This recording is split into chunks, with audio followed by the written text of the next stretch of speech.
سے مختلف احادیث مروی ہیں، لیکن ساری روایات کو مد نظر رکھ کر بزرگوں نے جس بات کو صحیح قرار دیا ہے، راجح قرار دیا ہے، وہ یہی ہے کہ کسی ایک رات میں متعین نہیں ہے، کبھی 21 میں ہوگی، کبھی 23 میں ہوگی، کبھی 25 میں ہوگی، کبھی 27 میں ہوگی، کبھی 29 میں ہوگی، کسی سال کسی رات میں، کسی سال کسی رات۔ تو بھائی یہ اللہ تعالیٰ کی نعمت آنے والی ہے، اس کو فضول ضائع کرنے سے بچانے کی ضرورت ہے۔ کیا کریں اس میں؟ رات کے وقت میں جاگنا جتنا ہو سکے، اس جاگ کر اس کو میلے ٹھیلوں کی نظر نہ کرو خدا کے لیے کہ چراغاں ہو رہا ہے اور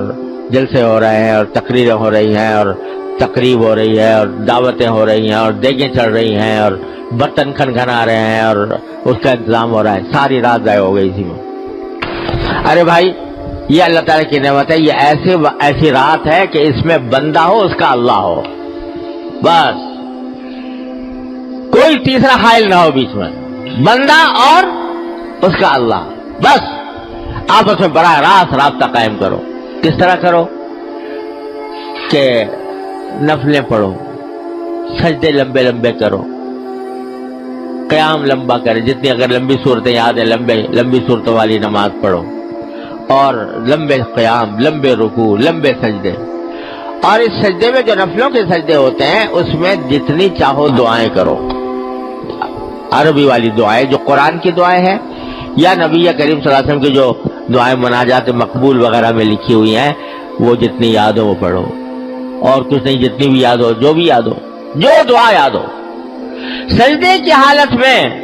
نفلوں کے سجدے کی حالت میں جو دعا کی جاتی ہے بڑی اللہ کے ہاں سیدھی پہنچتی ہے، کیونکہ سجدے سے بہتر کوئی وقت نہیں ہے جس میں بندہ اپنے اللہ تک کا قرب حاصل کر رہا ہو۔ سب سے زیادہ قرب بندے کو سجدے کی حالت میں ہوتا ہے، تو اس وقت میں جو مانگو گے قریب ہو کے وہ انشاءاللہ اللہ تعالیٰ کے ہاں پڑھے۔ اور قرآنی دعائیں ہیں، لوگوں کو کچھ، ہر مسلمان کو کچھ نہ کچھ یاد ہوتی ہیں، ربنا آتنا فی الدنیا حسنہ، اور کچھ نہیں تو، اور رب اغفر وارحم وانت خیر الراحمین وغیرہ وغیرہ، تو وہ دعائیں بھی کرتے رہو، لمبے قیام، لمبے رکوع، لمبے سجدے جتنے بھی ہو گئے، اور جتنی نفلیں زیادہ، سب سے افضل کام تو یہ ہے نفلیں پڑھنا، اور اگر چاہو تو تلاوت، قرآن کریم کی تلاوت، کیونکہ لمبا قیام نہیں کیا جا رہا، زیادہ لمبی صورتیں یاد نہیں ہیں، حفظ نہیں ہے، تو لمبا قیام کیسے کریں؟ تو جتنا قیام اور رکوع سجدہ کر لو، اس کے بعد پھر قرآن کریم کی تلاوت، اس میں لگ وقت۔ سارے ذکر اذکار میں سب سے زیادہ افضل ذکر قرآن کریم کی تلاوت، اس سے زیادہ افضل کچھ نہیں۔ ایک ایک حرف پر 10 نیکیاں، ایک ایک حرف کی تلاوت پر 10 نیکیاں، اور رمضان میں 70 بڑھا دو اس کو، تو کتنی؟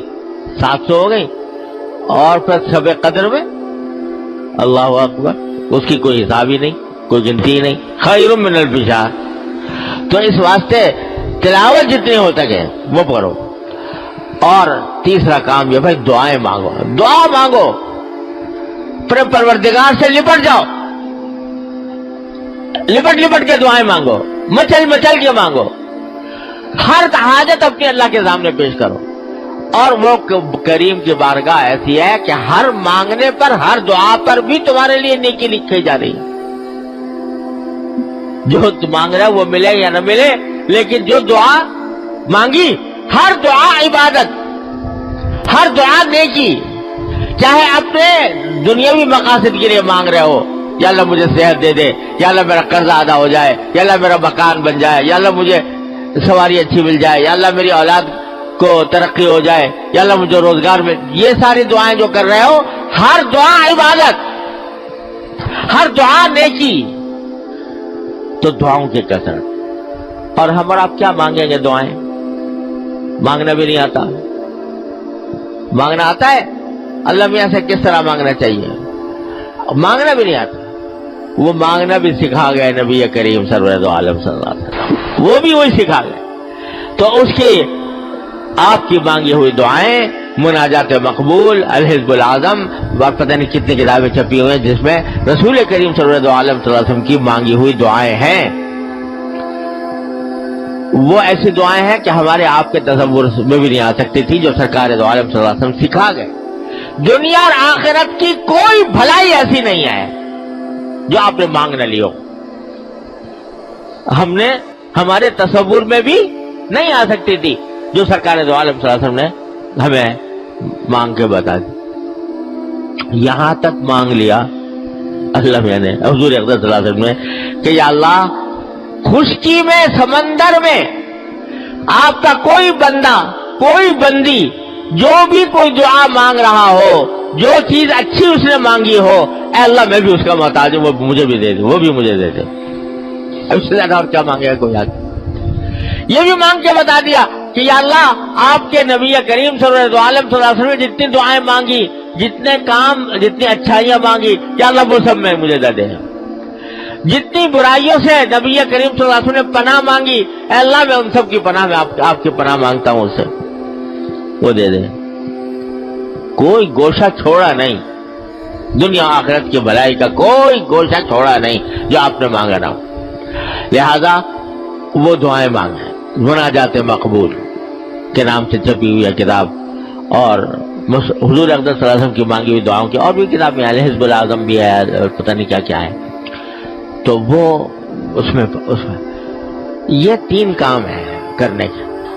اور چلتے پھرتے اٹھتے بیٹھتے بہرحال انسان کی ضرورت ہے، کبھی اٹھتا ہے کبھی بیٹھتا ہے کبھی، تو چلتے پھرتے اٹھتے بیٹھتے کلمہ، تیسرا کلمہ سبحان اللہ والحمد للہ ولا الہ الا اللہ واللہ اکبر وللہ الحمد، یہ کل چلتے پھرتے زبان پہ ہو۔ یہ 4 کام ہیں، اس میں گزار دیں رات، نفلے، تلاوت، دعا، اور چلتے پھرتے اٹھتے بیٹھتے ذکر اللہ تبارک و تعالیٰ کا۔ اللہ تبارک و تعالیٰ اس طرح اگر رات گزار لی تو امید ہے اللہ کے شکر۔ کیا امید ہے؟ کہ اگر 1000 مہینے تک راتیں اس طرح گزاری ہوتی تو اس سے بھی کہیں زیادہ فضیلت اور اس سے بھی زیادہ کہیں اجر اور فائدہ حاصل ہوگا اس ایک رات کا۔ تو چلو بھائی پتہ نہیں ہے کون سی ہے، تو 5 ہی تو راتیں ہیں نا، 21، 23، 25، 27 اور 29۔ ان 5 راتوں کو اس طرح گزارنے کی کوشش کر لیں۔ اللہ تبارک، جو لوگ ماشاءاللہ اعتکاف کی نیت میں کیے ہوئے ہیں، اعتکاف کرتے ہیں، انشاءاللہ ان کے لیے تو بہت ہی عظیم فضیلت ہے کہ سارا وقت ان کا عبادت ہی میں گزرے گا۔ اگر فرض کرو سو بھی رہے ہوں اعتکاف کی حالت میں تو وہ بھی عبادت میں لکھا جائے گا، کیونکہ اعتکاف میں ہے۔ اس واسطے ان کو تو ہے ہی، اور اگر نہیں اعتکاف تب بھی ان 5 راتوں کے اندر ان کاموں کا اہتمام کر لے۔ اللہ تبارک و تعالیٰ اپنے فضل و کرم سے مجھے آپ کو سب کو اس کی توفیق عطا فرمائے، اور اس کے انوار و برکات سے ہم سب کو سرفراز فرمائے۔